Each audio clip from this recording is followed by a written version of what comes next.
Welcome back. We just heard from David about how contact tracing works. Some very interesting stuff there. I love that conversation. Now, we're going to talk to Dr. Brian Harrington about the COVID-19 situation here in Round County.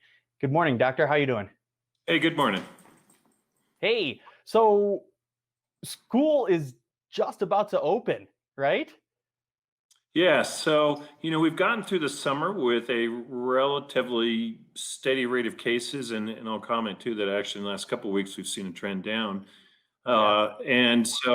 With all these factors in place, with everybody traveling and visitors, and we and our people in our community going places, that's been a known variable. But now we've got two new variables coming into play. We have school beginning; it's already begun in some of the local schools this week.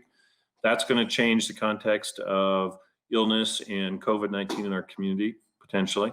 And then we have the onset of fall and winter coming up before long. And when that happens, we always see an increase in illness too, just because people tend to spend more time indoors and things get transmitted more easily. So those two variables are on our minds as we move into the latter part of August and with the onset of school.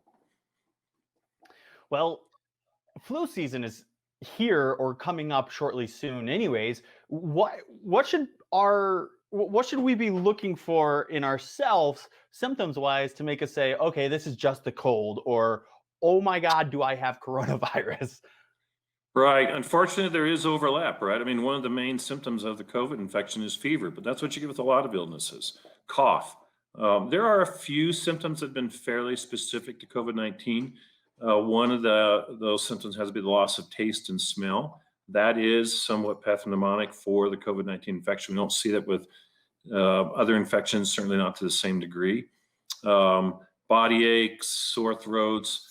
The challenge is those all go along with other illnesses. And so as we talk about flu season, we are hoping to have fewer confounding illnesses out there. And influenza is always a big one. So we're concerned that people do their best to prevent getting influenza because it matters just for personal health reasons. Every year we talk about that. But this year, it will cloud the picture, certainly, to have influenza going on at the same time if we're dealing with COVID-19. And then there's a conceptual point there. One of the issues with COVID-19 is, do we have the capacity to deal with a bunch of hospitalized patients who might require critical care services?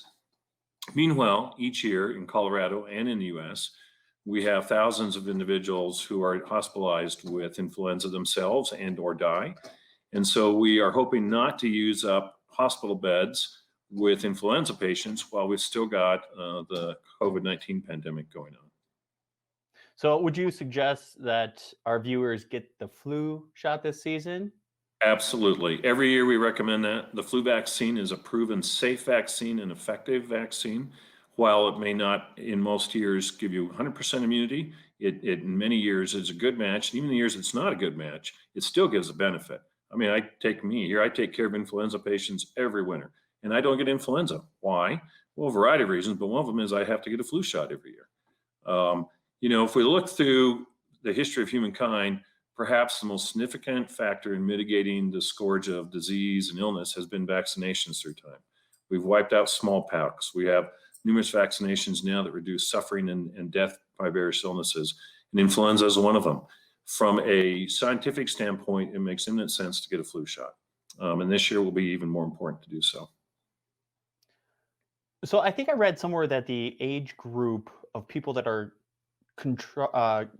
getting the coronavirus Right. is kind of at a lower age group than one would have originally thought. Right. So in the last 2 weeks, we've had 11 cases. Those have been in the teenage decade, the 20s and 30s, and one person in the 50s. So having these younger age groups predominate our positive case data is similar to what we see in the state and similar to what we see nationally. It appears that the COVID-19 transmission or case counts are being heavily driven by our younger age groups. And that's not to blame them necessarily either. I think there's good reasons to understand that they're more exposed to it. So if you look around our town, who's working in all the public places tends to be a lot of younger people. And so there's a bunch of factors there, but that is just a fact, is that the cases tend to fall in our younger age groups.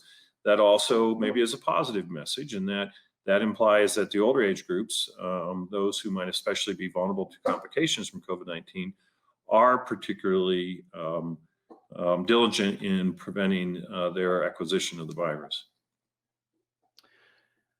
I remember from an old interview with you that you said that the youngest case that we've had of COVID-19 was 15 years old. Now, Yes. Yeah. now we're seeing a lot of like mid 20s, which really to me rings a bell of hope because for schools opening, because it's it's not that it's unlikely that younger like teenage high school students are getting it, but statistically it's far less currently.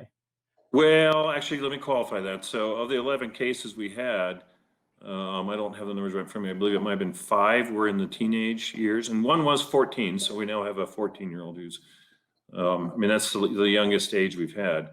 But we still have many teenagers getting, or I should say young adults, 18, 19-year-olds, 20-year-olds. Uh, and so I actually have worried that when I look at the schools, the school that I think has the most risk for having cases is the high school. That's related to what's going on in the community, and in the community, we see that age group in touch with cases. I think our elementary schools will have the best chance of succeeding without seeing cases or many cases within their walls. But I think that high school age range and the high schools will be a place to watch in particular because I think that's where there is significant risk. I've also heard in some other national media that there is a test that's coming out that's quicker. Can you speak to that briefly?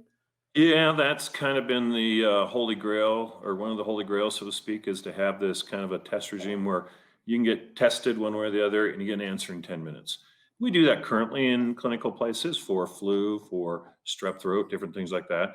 Our testing regime in the US has relied heavily on the PCR test, which requires a fairly complicated process in highly complex labs. And so for us here in our community, we don't do PCR testing here locally, really. And so those tests all get sent down to the Front Range. There's a courier process, a turnaround time, and that all plays in the fact we can't get those back sooner than usually 48 hours, and often it goes out to a week. That undermines the utility of those tests.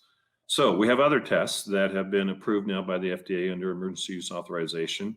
Many of those are what we call antigen tests. They're a different process looking for the virus. And those tests are now being produced. They are being sold. And I think that in the next couple, 3 months, we'll see them become quite predominant in our community. And I would hope even sooner. But realistically, I think it's going to take a while for their production capacity to rise and the distribution process to develop. When I talk to the distributors around here, they kind of tell us that, yeah, don't expect to see these things till end of September or early October. We're also kind of at the whims of a lack of a system nationally. So these sometimes get prioritized towards hotspot states. I think that large purchasers sometimes get some preference, pre-existing clients to some of the distributors and all that. So it's not an even process for who gets them.